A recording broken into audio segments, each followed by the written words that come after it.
Muy buenas noches para todos ustedes, estimados hermanos, y que suelen seguir estas enseñanzas desde esta invitación que hace el Padre Diógenes Marrero en la parroquia de San Francisco. Hoy le doy agradezco al Señor especialmente por esta oportunidad que me da de poder compartir con ustedes este tema que a continuación vamos a desarrollar. Pero también que sea una oportunidad para agradecerle al Padre Diógenes que me permita interactuar con ustedes sobre este tema que pues nos vuelve sensibles específicamente, sobre todo en estos tiempos difíciles que son los tiempos de la pandemia. Vamos a dar inicio y vamos a comenzar con la oración en el nombre del Padre, del Hijo y del Espíritu Santo. Amén. Ven Espíritu Santo, llena los corazones de tus fieles y enciende en ellos el fuego de tu amor.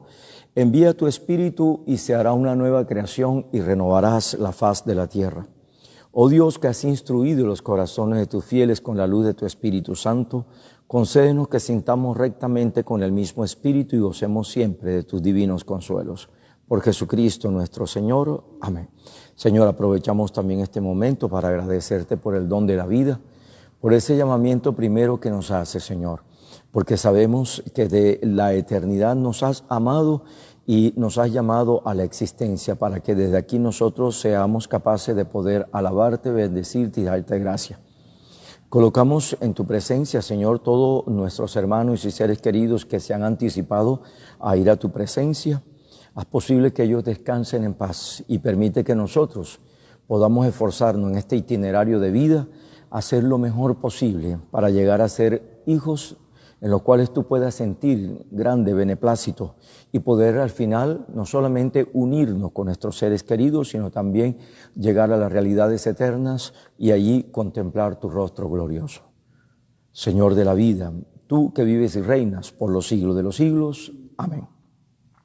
Bueno, yo quisiera esta noche proponerle a ustedes y poner como un quicio en esta experiencia que vamos a tener sobre esta propuesta que me hace el Padre Diógenes, que la comparto a ustedes un poquito, mirar el sentido de vivir frente a la realidad de la muerte y por qué no también concluir con la realidad del sentido cristiano sobre la muerte, porque ciertamente ya el hecho de ser cristiano pone un tinte diverso a esta expectativa que cada uno de nosotros, así como venimos también desde el punto de vista natural, pasando por la Pascua de la muerte, anhelamos especialmente llegar a la vida eterna, a la vida que el Señor ofrece, a llegar a contemplar las moradas eternas.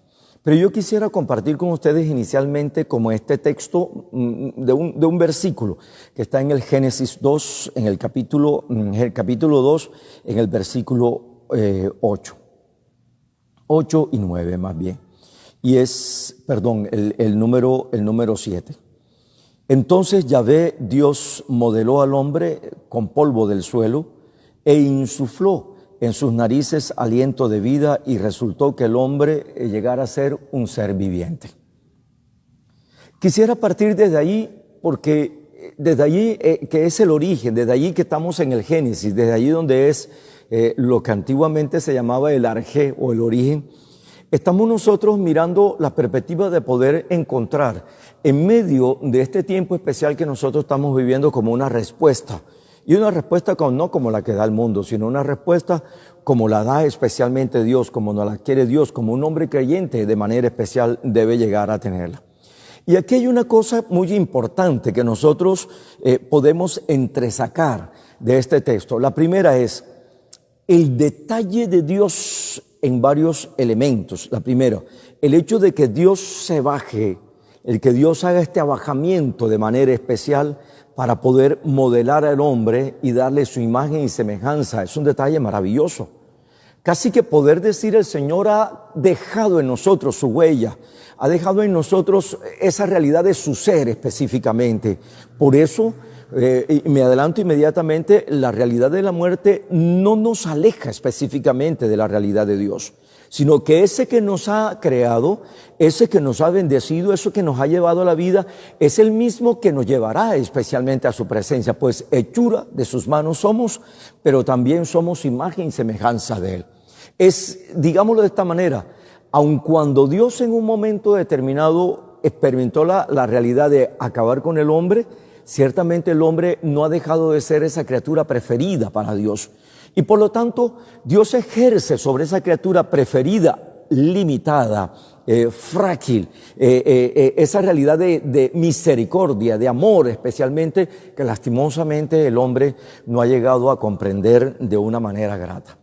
La segunda es no solamente el hecho de que el Señor se haya bajado, sino la realidad de la configuración del hombre, de la hechura especialmente del hombre. No solamente dice que modeló el polvo del suelo, sino que también esa realidad del modelar, la realidad de darle como esa figura propia a este hombre que es hechura de sus manos. Y eso es supremamente importante. La realidad del barro, como solemos decir, o del polvo del suelo, es para dar a comprender en estos géneros también literarios esa fragilidad que acompañará al hombre todo el tiempo.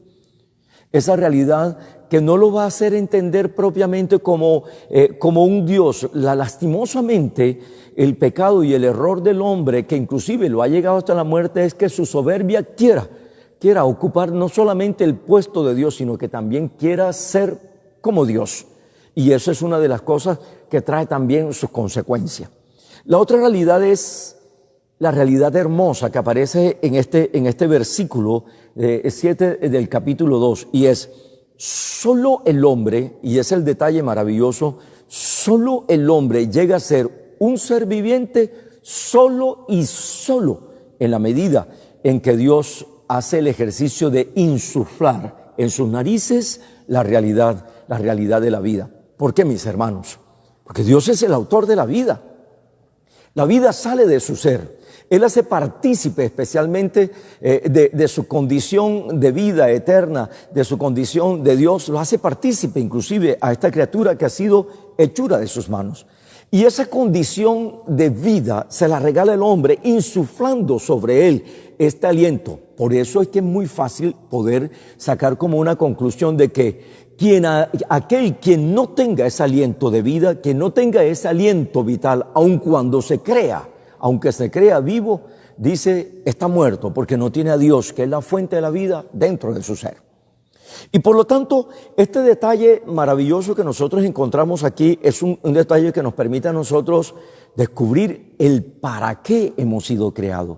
Miren, que aun cuando el tema de hoy se mueve en estos linderos, en estos senderos de la muerte y de la desilusión que puede causar especialmente la muerte, no hemos sido creados para la muerte, sino hemos sido creados para la vida. Dios, que es la fuente de la vida, nos ha regalado a nosotros esa realidad. La muerte es consecuencia especialmente de la realidad de la fragilidad y la realidad del pecado que viene y que realiza el hombre por medio de la misma libertad que Dios mismo le ha regalado al hombre. De tal manera, mis queridos hermanos, que hoy pudiésemos nosotros, si podemos respirar, podemos decirles gracias, Señor, especialmente por este don que nos ha regalado. Porque el poder también hinchar los pulmones del oxígeno que lleva a nosotros es como si respirásemos especialmente en el hombre justo, como ese espíritu vital de Dios que nos permite a nosotros sentirnos que estamos vivos, sentirnos que también entre nosotros está esa experiencia de Dios y por lo tanto a valorar la vida como un don maravilloso que Dios nos ha entregado.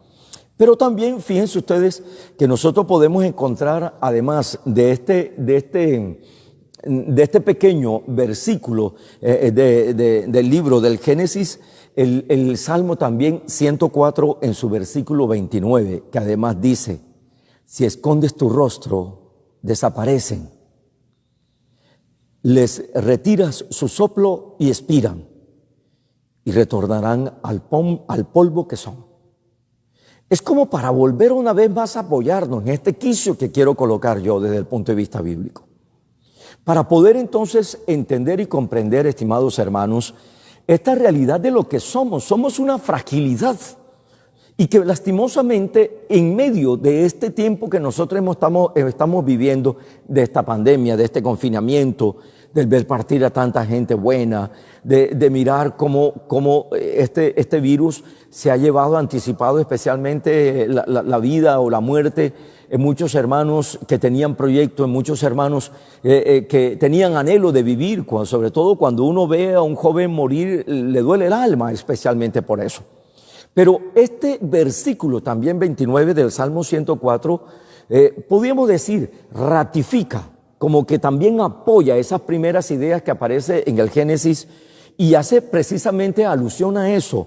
Una persona que vive lejos de Dios, que vive lejos del rostro de Dios porque ha tomado la decisión de caminar en contra de Dios, o sencillamente una realidad ante Dios que también sustrae su rostro, sustrae su presencia, sustrae sus bendiciones, digámoslo así, lastimosamente es una persona que se experimenta morir. Lejos de Dios es una muerte. Lejos de Dios nosotros experimentamos no solo muerte, no solamente una muerte moral, espiritual, sino también una muerte física. Porque precisamente lejos del amor de Dios y su misericordia, el hombre queda expuesto a su libre albedrío y en el libre albedrío puede hacer opciones que lastimosamente lo pueden ir metiendo en un camino amplio y espacioso, como también dice la Sagrada Escritura, para terminar en la muerte. Lejos de Dios, inclusive la Sagrada Escritura va a decir, el hombre perece como un animal y lo que le espera a un animal simplemente es la fosa.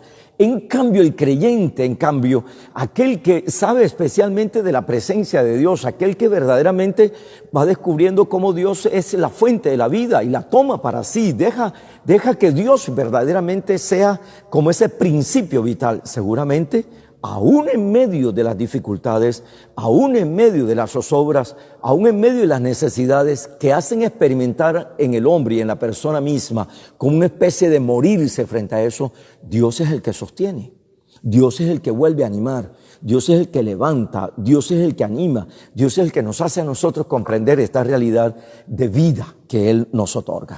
Entonces tenemos como este quicio en la cual pudiésemos nosotros seguir hablando de ellos, pero como hay unos temitas que también debemos nosotros adelantar, entonces yo sigo adelante. Hemos comprendido con estos dos versículos, de estos dos textos sagrados, la realidad de lo que somos. Somos fragilidad. Somos ciertamente hechura de las manos de Dios, pero la realidad de nuestra condición humana nos demuestra especialmente esa fragilidad a la que nosotros estamos sometidos y que también lastimosamente tendemos. Pero hoy en este espacio que nos han dado, podemos perfectamente, como es la realidad, de buscar el sentido de la vida, aun teniendo, digamos así, la situación y la realidad de la muerte, vamos luego terminar como en ese segundo punto del sentido concreto de la muerte. Desde el punto de vista cristiano, no podemos adelantar sin preguntarnos qué es la muerte. Entonces yo quisiera que me perdonen para poder leerlo de manera literal, un concepto sobre la muerte. Entonces, ¿qué diría sobre la muerte? Entonces, se entiende por muerte la desaparición de la animación corporal o, en el caso del hombre, la separación del alma y el cuerpo. El cuerpo pasa de ser una unidad vital con automovimientos o un término específico que tiene la medicina, homeostasis, que es el proceso que le permite al hombre ser un ser vivo, mantener su temperatura, mantener además ese contenido del agua y de las sales que permiten especialmente en su realidad corpórea, su realidad corporal, esta realidad de la vida. Y dice entonces que en la cual el hombre cesa como esta unidad vital para empezar a ser un conjunto de elementos sin actividad unitaria que se disgrega en un proceso denominado corrupción o putrefacción. Este concepto nos es duro porque nos coloca en una realidad,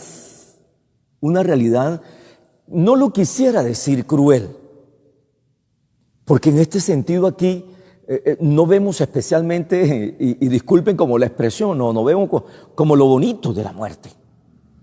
No vemos ese halo de por qué nosotros deberíamos anhelar esa realidad o ese paso para poder llegar a la vida eterna. Y nosotros nos damos cuenta aquí, en esta definición que he elegido, cómo verdaderamente el hombre, si los vemos sin ninguna clase de visión espiritual, simplemente órganos, tendones, músculos, ¿verdad? Y ciertos sistemas que hacen posible que el hombre se sienta vivo. Pero el cese de esas actividades, el cese de esas realidades, de esa unidad interna que lo hacen al hombre ser un ser viviente, lastimosamente termina cuando eso claudica, cuando esas funciones cesan. Dice aquí, termina especialmente esas actividades unitarias que lo hacen posible llegar a ser un ser para iniciar un proceso de corrupción o de putrefacción. Esa es la realidad de la muerte.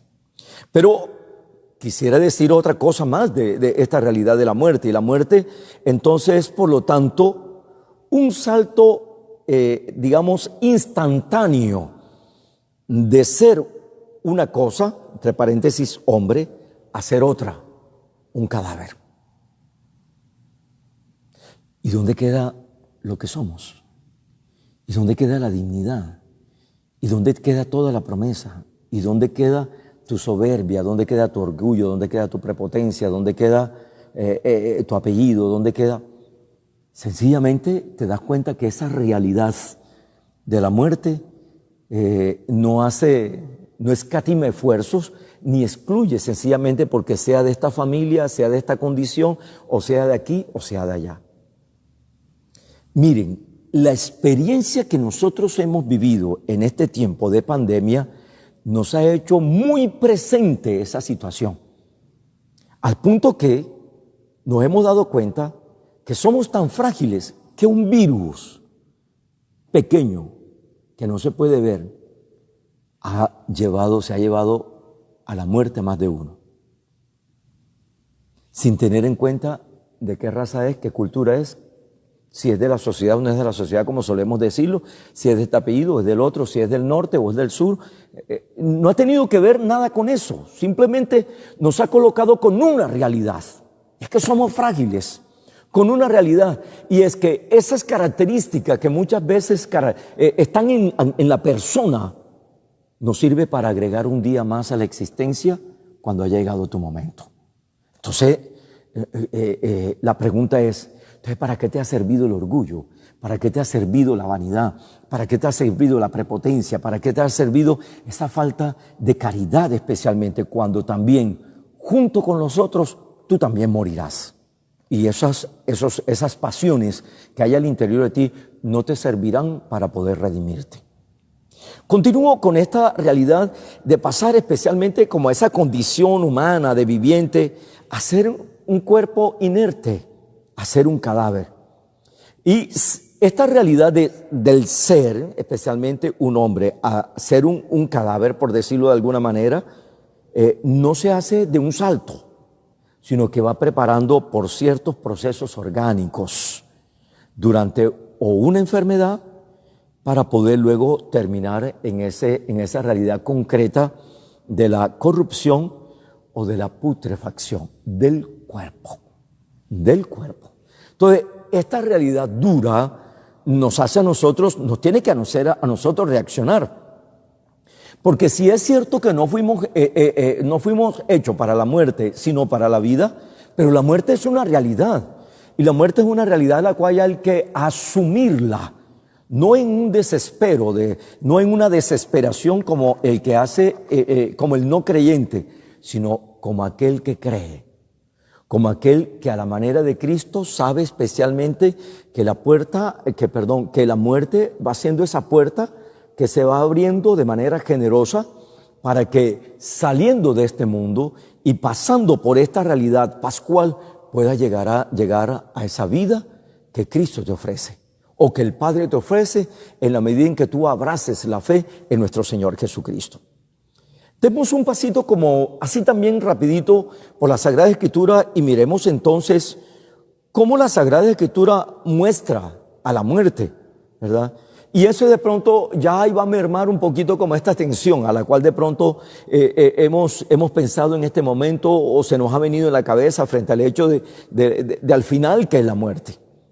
Pero cuando nosotros nos acercamos a la Sagrada Escritura hay una figura, hay una forma como se expresa la muerte y se expresa como aquel que duerme. Y entonces nosotros tenemos dos textos, he elegido dos textos, casi tres. Y el primer texto lo encontramos en el Evangelio de Juan, en el capítulo 11, en el versículo del 11 al 14. Permita y lo leemos para poder desde allí mirar la idea especialmente que presenta la Sagrada Escritura. Y dice, dicho esto, les dijo pues, nuestro amigo Lázaro duerme, mas voy a despertarlo. Dijeron entonces los discípulos, Señor, si duerme, sanará. Pero Jesús decía esto de la muerte de Lázaro. Y ellos pensaron que hablaba de reposar del sueño.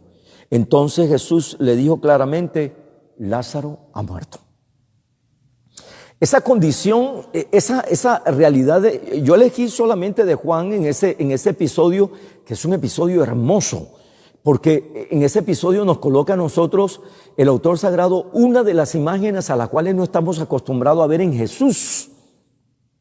Y es la realidad de la amistad, es la realidad del sentimiento que tiene Jesús, también como un hombre como tú, como yo. Y cómo Jesús logra quebrantarse especialmente frente a la realidad de la muerte de un amigo de él. En tres ocasiones en la narración dice, una sollozó, en la otra dice lloró y lo otro volvió a decir sollozó, delante de la realidad de la muerte de su amigo. Y por lo tanto, esta realidad es la que hace Jesús entonces elevar una oración al Padre Todopoderoso. Y lo hace especialmente para levantar a Lázaro del sueño de la muerte, para que los que están allí también crean que Él es también Señor de la vida. Y todo el poder que Dios le ha dado para poder hacer posible el rescate del hombre, sobre todo de la fausa de la muerte. Ciertamente el Señor hará su oración. Lázaro, ven fuera. Lázaro, ven fuera. Como uno es capaz de poder gritarle a quien se siente en su propia tumba cuando aún está vivo. Y digo cuando se siente en su propia tumba porque también debemos ir combinando esta realidad. Ciertamente estamos hablando de la muerte como un hecho específico, pero también la gente anda metidos en sus cepos cuando verdaderamente viven atados de su pecado, cuando viven atados especialmente de ese pecado que ha ido caracterizando toda su vida.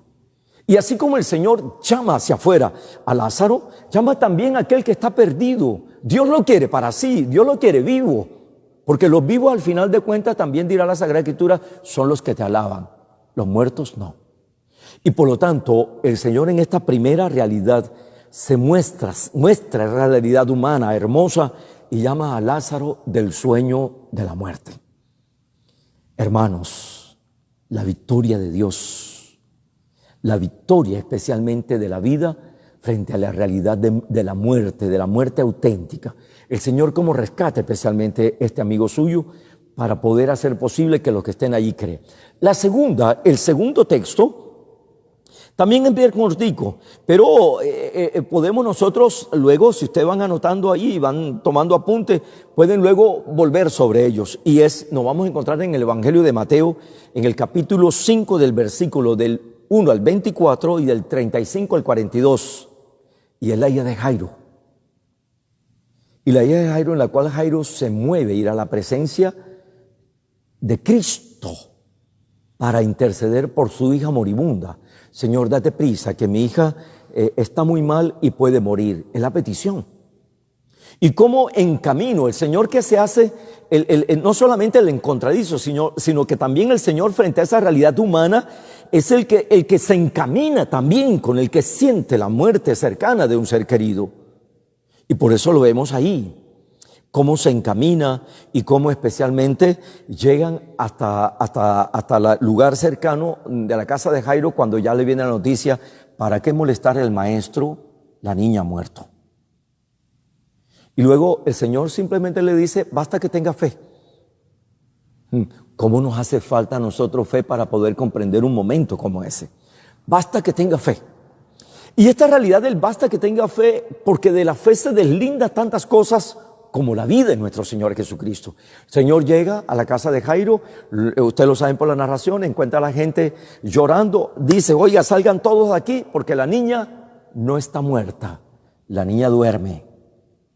Y todo el mundo se rió de él. Se acercó a la alcoba de la niña, la tomó por la mano y le dijo, Talita cum.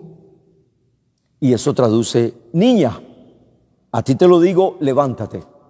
Pero el énfasis, esa expresión es cargada especialmente de esa dinámica de la vida que Dios está ofreciendo para poder levantar al muerto que yace como en un sueño. Niña, a ti te lo digo, levántate, para poder mostrar especialmente la autoridad de el mismísimo Hijo de Dios frente a la realidad de la muerte, porque Él es el Señor de la vida.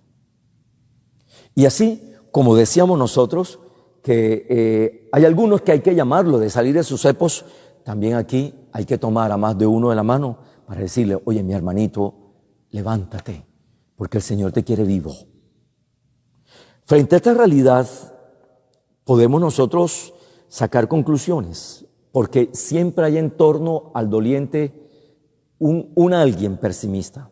En Lázaro estaba inclusive la misma Marta, un tanto desesperada. Señor, si hubieses estado aquí, mi hermano no hubiera muerto. Mi hermano no hubiera muerto. Y aquí, en este texto de la hija de Jairo, los emisarios que vienen de su casa para decirle, no molestes más ya al Señor, la niña murió. Son de aquellos que no hacen de bálsamo. Son aquellas personas que quizás se acercan a decirnos, lo siento mucho, pero eso siente mucho con unas palabras tan frías. Y muchas veces los hombres buscan ser consolados por los hombres cuando la mejor consolación frente a la muerte no la da los hombres, la da Dios, porque Dios consuela al corazón, porque Dios solo conoce cuánto amor se tiene para esa persona. El sueño, como una imagen especialmente de la muerte. Pero también en las Sagradas Escrituras nosotros podemos mirar la realidad de la muerte como un inicio del triunfo. Y es la realidad del regalo del Señor, que es ciertamente el morir para vivir ese bautizo, para vivir esa Pascua, pero el creyente no cesa allí. Como lo decíamos anteriormente, el creyente no es como un animal que perece y que le espera la tumba, no, señor. El que muere como creyente y muere justo y muere en gracia del Señor, le espera otra cosa diversa, y a la resurrección, mi querido hermano. Por eso, allí, en esta analogía que estamos viendo y que se desprende especialmente de la realidad de la resurrección como el aliento en medio de la tristeza que trae consigo la muerte, es mirar lo que le dice inclusive el ángel en el huerto a la Magdalena. ¿Por qué buscan entre los muertos al que vive? No lo habían entendido.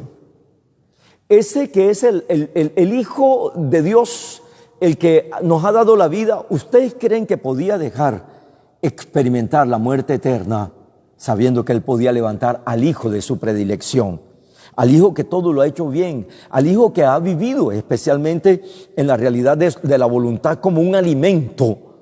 No lo va a dejar padecer. Y por lo tanto el Señor, en esta realidad de misericordia, dice las Sagradas Escrituras, especialmente Filipenses, que lo levantó para poder llevarlo nuevamente ahí al lugar donde estaba antes de la creación. Lo levantó, lo resucitó de la muerte que había padecido, porque ciertamente Cristo había muerto. Pero la victoria está allí, en la vida resucitada. Por lo tanto, el Nuevo Testamento de manera especial pone un énfasis en la resurrección. Pablo inclusive va a decir, si la resurrección no es una verdad, vana es nuestra fe. ¿Qué hacemos aquí perdiendo el tiempo? ¿Qué hacemos aquí escuchando esto cuando bien de pronto pudiésemos estar viendo la novela de La Pasión de Gavilanes o yo no sé qué es lo que viene, ¿verdad? Pero no, porque vale la pena creer, porque vale la pena ser un creyente. No pierdo de óptica este regalo maravilloso de la cual yo también soy partícipe. Porque así como participamos en la muerte del Señor, también participaremos en la resurrección. ¿Quiénes, mi hermano? Todos los que, abrazando la fe en su Hijo Jesucristo, han vivido como hijos de Dios y se han declarado especialmente seguidores del Señor. Esta realidad ciertamente nos permite a nosotros, ¿cómo diríamos? Como tener el anhelo de la vida. La muerte no triunfa. De hecho, recuerden ustedes el pregón pascual allá en el sábado de gloria. Muerte, ¿dónde está tu aguijón? Porque la muerte ha sido vencida en el mismo leño donde el mal conquistó el corazón del hombre. Y ahí en ese árbol, que es el árbol de la cruz, la muerte fue vencida con el triunfo del Señor. Demos un pasito más adelante para poder nosotros mirar especialmente esta realidad de esta muerte, el tema de la muerte. La pregunta ahora es, si ya hemos visto la muerte, miramos como estas imágenes que van apareciendo en las Sagradas Escrituras y podemos ahora preguntarnos, óyeme, ¿y cómo se enfrenta la muerte? Porque es totalmente diverso enfrentar la muerte como creyente a como aquel que no cree. El que no cree, la muerte es un punto final. Y muchas filosofías existencialistas hablarán precisamente de ello, y yo ese discurrir no lo voy a hacer aquí porque es demasiado largo. Pero sí me detengo en el que sí cree. Porque el que cree tiene bien consciente el hecho de la trascendencia.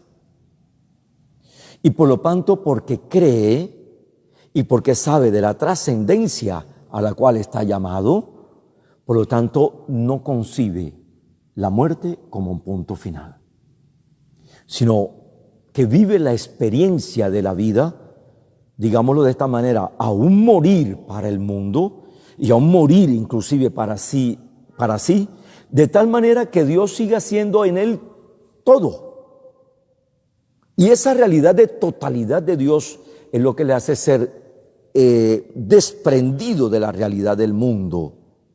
No aquel como que huye del mundo, no, desprendido de la realidad del mundo, porque bien tiene claro que la ciudadanía del creyente es el reino de los cielos, que lo espera. Por lo tanto, cuando nosotros miramos la realidad de la muerte, ¿cuál respuesta nos puede brindar la Sagrada Escritura para nosotros mirar cómo enfrentar la muerte? Entonces viene hacia nosotros el Salmo 23 en el versículo 4. Aunque ande por cañadas de muerte, no temeré de algún mal, porque tú estás conmigo, tu vara y tu cayado me infundirán aliento. Y eso es lo hermoso. Ese salmo tan en los labios de nosotros, tan sentido especialmente por nosotros, porque inclusive cuando tú y yo hemos estado indebidamente caminando por cañadas oscuras, solo el Señor se vuelve la lámpara. Solo el Señor es el que baja como el buen pastor a rescatar la oveja que se ha perdido en esas cañadas oscuras para devolverlo a la vida y para que el creyente también tenga presente el hecho de que aun cuando la muerte se estipule como una realidad oscura, simplemente le espera la condición de un Dios que lo toma para sí y lo lleva de manera especial a la vida a la cual le está llamando. Pero también es importante que nosotros miremos, óyeme, si no estamos haciendo preguntas como para facilitar el desarrollo de este tema bastante complejo, si yo sé cómo debo afrontar la muerte, también es necesario que me pregunte, óyeme, ¿y qué me promete el Señor? ¿Qué promete el Señor a los que han muerto?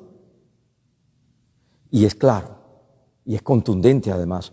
O sea, a nosotros nos ayuda en una respuesta y nos dice, de la mano del Sheol los redimiré, los libraré de la muerte. O sea, Miren cómo la ganancia, miren cómo ahora esta realidad de la muerte va tomando como unos matices diversos. Si con la definición de muerte nos hemos entristecido, si con la definición de la muerte hemos pensado, Dios mío, en lo que yo voy a terminar al final de mis días, y de pronto eso entristece la existencia. Ahora con esta realidad de la promesa, matiza especialmente el concepto y nos damos cuenta de la realidad de la muerte. Sí, específicamente, vuelvo y disculpen, hay que lo vuelva a repetir, esta realidad especialmente que nos aflige, pero está la cosa de lo levantaré, de la promesa especialmente que el Señor hace, de lo levantaré. Por eso, mi hermano, tú que eres un creyente como lo soy yo, jamás perder de vista esa realidad y esa acción de parte de Dios. Lo resucitaré, como dice el canto, yo lo resucitaré, ¿verdad? En el día final. Que también eso deberíamos nosotros tenerlo presente, porque ciertamente la realidad de la resurrección es una verdad que no podemos nosotros perder de vista. Y ayudados especialmente con Pablo cuando nos dice, si por un hombre entró en el mundo el pecado, Adán, por un hombre ha entrado la salvación, Jesús. Nosotros confiamos precisamente en eso, porque si hay también en nosotros y en ti y en mí esa condición de Adán como hombre viejo, también hay mucho en nosotros de ese nuevo Adán que es Jesucristo, que nos invita a ser unos hombres nuevos, a participar de ello. Yo le quisiera como decir otra cosa frente al elemento de lo que se promete, de lo que Dios promete, que es la resurrección. De que vamos a resucitar, todos vamos a resucitar. Y es cierto, pero no se te olvide que Dios es justo y que le dará a cada uno según sus obras. Por eso la resurrección, mi querido hermano, a la cual todos estamos llamados, uno para la vida eterna y otro para la condenación. Y cuando nosotros hablamos de esta realidad de la condenación que nos da tanto temor, específicamente es ser exonerado de la contemplación del reino, sus realidades, pero más que nada de la contemplación del rostro de nuestro Señor Jesucristo. Esa es la condenación. Por eso se habla de que esta condenación es hacia afuera, puerta como cerrada, oscuridad, el rechinar de dientes, la desesperación, como dice la Sagrada Escritura. Porque solo la paz y la vida se halla cuando se contempla el rostro de la gloria de nuestro Señor, que nos llama especialmente hacia sí. Es necesario que nosotros miremos ahora, nos detengamos en estos minutos que nos hacen falta en mirar el sentido de la muerte, el sentido cristiano. Y hay una expresión del Concilio Vaticano II en la Constitución Dogmática Gaudium et Spes en el numeral 18. También permítame leerla textualmente. Dice así cuando formula la muerte. El máximo enigma de la vida humana es la muerte. El hombre sufre con el dolor y con la disolución progresiva de su cuerpo.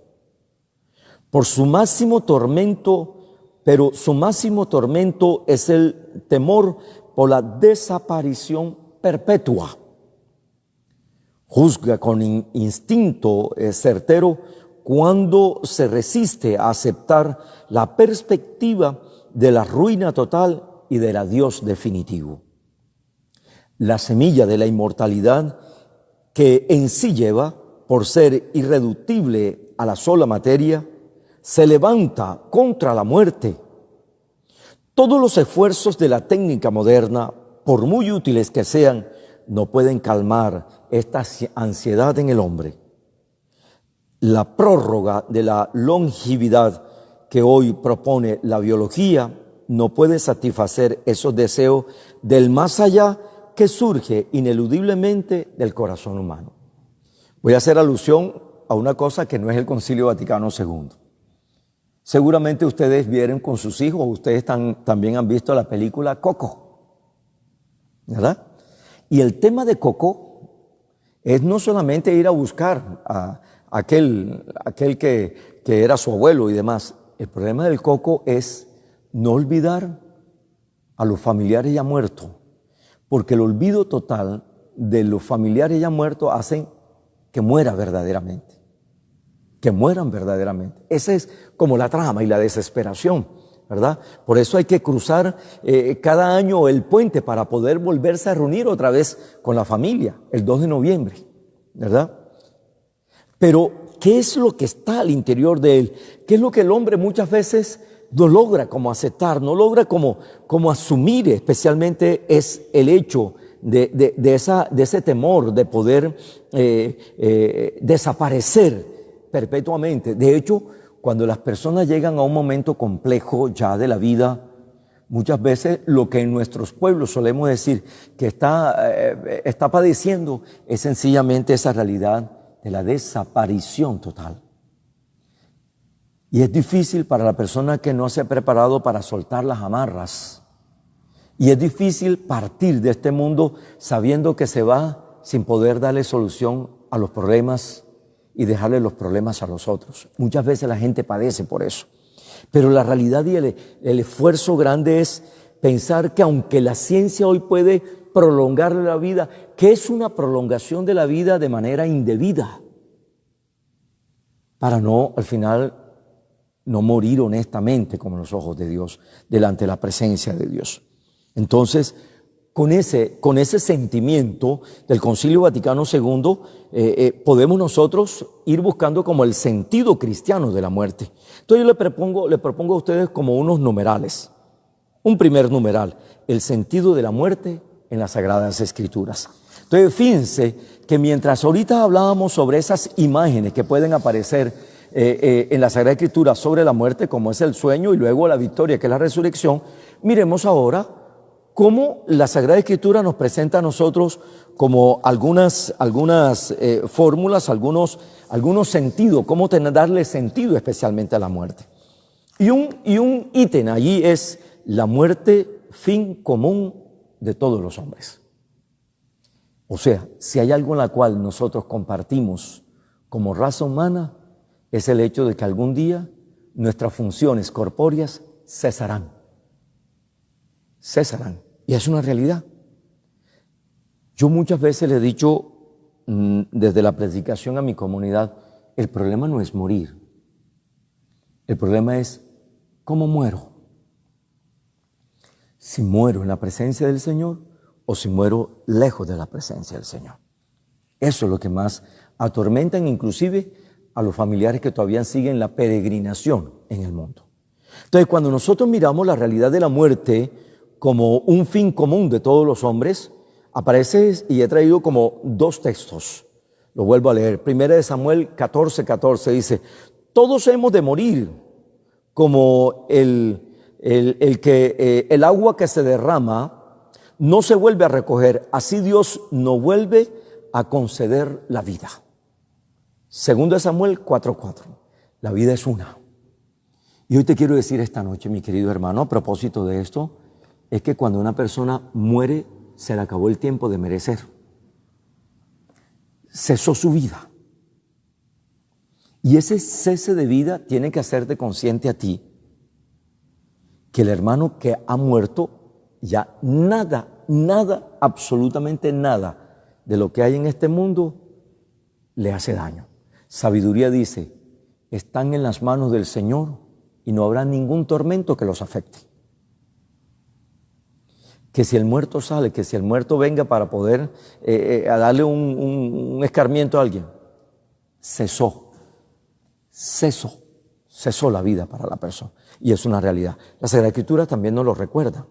Un segundo nos lo presenta Eclesiástico y dice así, todo tiene su momento, Eclesiastés, todo tiene su momento y cada cosa su tiempo bajo el sol. Hay tiempo de nacer, tiempo de morir, tiempo de plantar y un tiempo de arrancar lo plantado. Aunque esa visión sea un poco pesimista, es una realidad, porque nosotros simplemente, aun cuando no tenemos esta realidad de los animales que nacen, mueren, se reproducen y nacen, se reproducen y mueren, el hombre no es lo mismo, porque ya dijo un elemento que lo hace separar de los animales y es la trascendencia. El hombre aspira aún llegar después de la muerte a unas realidades mayores. Otro ítem que nosotros encontramos es el ítem de que la muerte es el precio del pecado. Y en este sentido, el Nuevo Testamento hará mucho énfasis en decir, no solamente existe el pecado original cometido por nuestros padres primigenios, sino que además el Nuevo Testamento insistirá en que el pecado engendra la muerte. Romanos 3, 21 y 23 dice así: ¿qué frutos cosechan entonces de aquellas cosas que al presente os vergüenzan?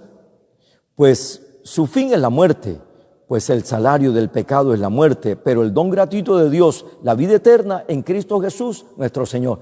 ¿Qué nos está diciendo? Que ciertamente el pecado engendra la muerte. Y una persona empecatada es una persona que está muy cerca de esta realidad. Muy cerca. Ya sea una muerte física, una muerte espiritual, una muerte moral. Porque la realidad de lo que hace el pecado es hacerle cada vez más consciente de la fragilidad de la cual es el hombre. La segunda es Corintios 15, 33, y dice que no los engañen. Las malas compañías corrompen las buenas costumbres. Se dice un adagio que nadie engaña a nadie. O también otro adagio que lo contrapone: mira con quién anda y te dirás quién es. Uno es el que toma la decisión si se daña o no. Porque precisamente ahí es donde uno debe tener la decisión por la vida, no por el pecado ni por la muerte. El tercer puntico allí era: la muerte es el fin del estado terrestre.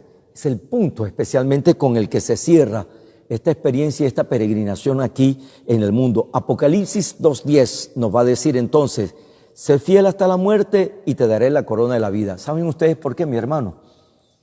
Porque también en el momento de la muerte puedes echar a un lado todo lo que has hecho teniendo a Dios como tu creador y renunciar a todo eso y perderte de la posibilidad de la vida eterna y de las promesas del reino de los cielos, aún en el momento de la muerte. Por eso la conversión no cesa. Por eso en el bautismo, en la renuncia que hacemos, el bautismo dice: renuncio a creerme convertido definitivamente, porque todo día es una oportunidad para poder decirle no al mal, no al pecado y no a lo que tenga que ver con la muerte. Otro ítem también que nos va aclarando en la Sagrada Escritura cómo podemos nosotros mirarle la realidad de la muerte, y es: la muerte es el comienzo de la vida eterna.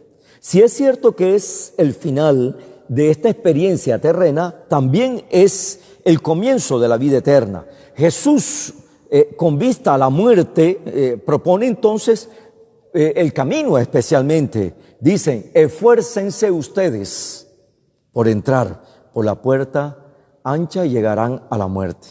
Más bien, esfuércense ustedes por caminar y entrar por la puerta estrecha para que sean todos llevados a la vida. Y nosotros entendemos perfectamente esto. Perfectamente. Tú decides. De hecho, inclusive en la Sagrada Escritura dirá: pongo delante de ti vida y muerte, agua y fuego, elige. Porque toda la vida tuya y mía no será otra cosa sino una elección. Y la elección que deberíamos hacer como auténticos hijos de Dios es a la vida y al agua, que es signo especialmente del Espíritu de Dios. Y cuando Jesús propone esta propuesta de Jesús de los dos caminos, lo encontramos en el Evangelio de Mateo del 13 al 14. Esfuérzate por entrar por la puerta estrecha. Y lo mismo especialmente la realidad de Apocalipsis 2:10, cuando dice: no temas por lo que vas a sufrir. El diablo va a meter a algunos de ustedes en la cárcel para que sean tentados y sufrirán una tribulación de 10 días, dice. Manténgase fiel hasta la muerte y le daré la corona de la vida. Y ahí donde tiene sentido todos esos testimonios de los mártires. Los mártires no es porque hayan querido especialmente dar la vida, sino porque hay un amor mayor que los mueve a descubrir cómo esta vida de aquí es nada comparado con la vida eterna. En este sentido, especialmente que se puede hablar de mártires y se puede hablar especialmente de aquellos que se han pospuesto por el Señor para poder ganar la vida eterna. Y el último, nosotros pudiésemos mirar de manera especial como ese sentido cristiano. Y ese sentido cristiano en algunos ítems. La primera cosa es, ¿qué más, querido hermano mío, que me estás siguiendo y que me estás escuchando? Que el mejor sentido es creer en el más allá. Creer especialmente en esas moradas. En la casa de mi Padre hay muchas habitaciones. Iré a prepararles un lugar para que cuando esté todo listo, vendré por ustedes a fin de que ustedes estén donde yo estoy. Y es que la iglesia como cuerpo de Cristo no le amerita otra cosa sino estar allí donde está su esposo, que es la cabeza. Y eso nos lleva a nosotros como de esa tranquilidad maravillosa, porque la fe nos moverá a alcanzar esta realidad. Y por lo tanto, la enseñanza católica sobre la muerte puede girar en algunas formulaciones. Vamos a mirar algunas formulaciones en la cual nos da sentido cristiano, especialmente a la muerte. La primera formulación es, la pregunta sobre la muerte es coincidente con la pregunta sobre la vida. ¿Por qué, mis hermanos? Dime cómo vives y yo te diré cómo morirás. Sencillamente. Y además porque la muerte de un ser querido interpela tu vida de saber que si para ese ser querido que ha muerto cesó, tú todavía tienes posibilidad de corregir, enmendar, enderezar la vida a fin de que tengas posibilidad de seguir convirtiéndote y llegar a ser heredero de las promesas eternas. 2. La pregunta sobre la muerte cuestiona la existencia presente. Claro que sí, porque la muerte ayuda a comprender el valor real del tiempo y el valor de la vida aquí. Por eso decimos en algunas ocasiones, cuando alguien muere y no lo valoraron en la vida, el adagio que dice, nadie sabe lo que tiene hasta que lo pierde. Y es una grande sabiduría popular. Y esto nos ayuda a nosotros verdaderamente a descubrir que el tiempo de aquí ha de vivirse con honestidad. Y el tiempo de aquí ha de prepararnos especialmente para hacer ese tránsito a la vida eterna. Y 3, ¿verdad? Y 3, la realidad de la cuestión sobre la muerte es la respuesta sobre el sentido de la vida moral. ¿Por qué, mis queridos hermanos? Porque una persona que camine según la norma de Dios, según la ley de Dios, según el mandamiento de Dios, lo más seguro es que tenga una vida larga y prolongada.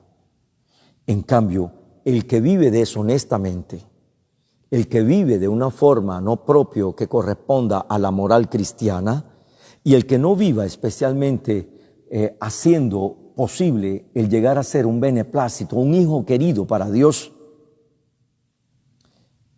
¿qué puede esperarle sino la muerte?